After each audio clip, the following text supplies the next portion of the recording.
living daily in reality. That's what we all want to do. But what is reality? Is it just what we face in our jobs?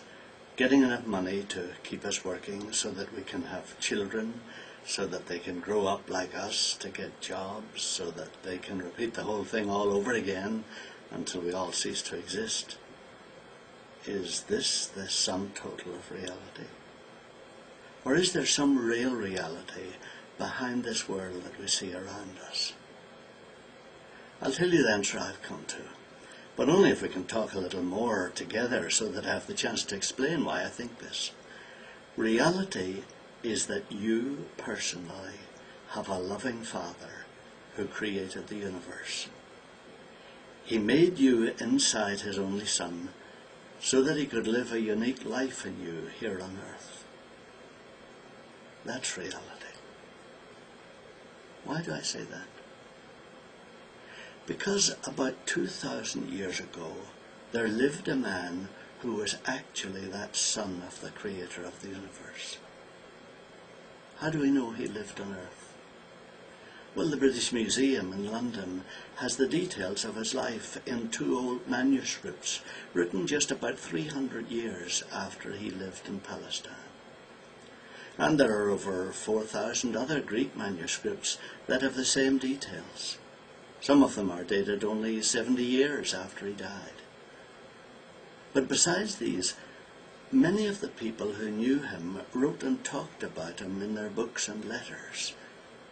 And the actual garden in Jerusalem, where he prayed his last prayers before he died, still exists in the very place it was described almost 2,000 years ago.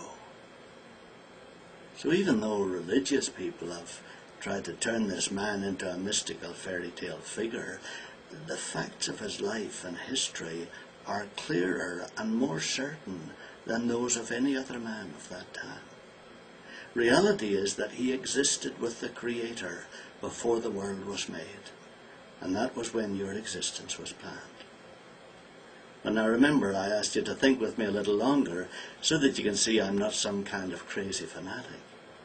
So why do I say all this?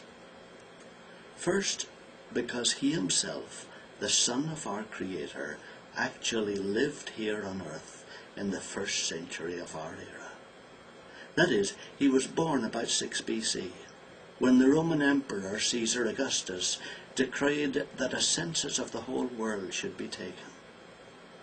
Quirinius was the governor of Syria, and a man called Joseph, who was the human father of this only son of our Maker, had to go to the town Bethlehem, where he had been born.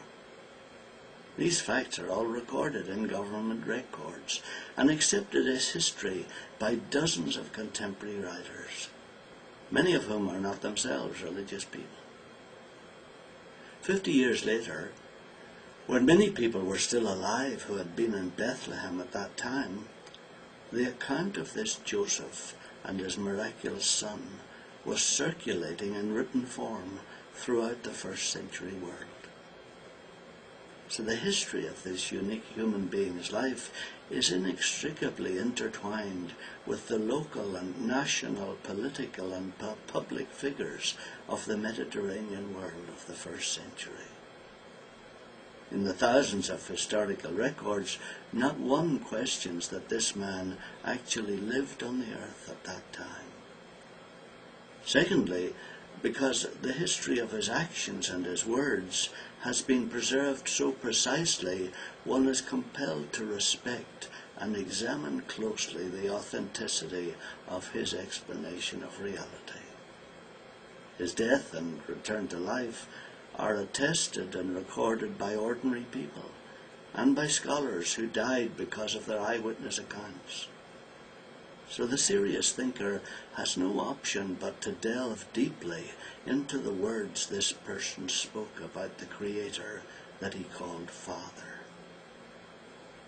If you and I were actually made as part of our Creator's only Son, then our visit here on earth is only a small part of our real existence.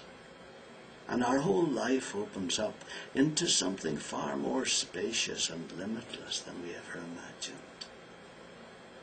So let's think together about this again.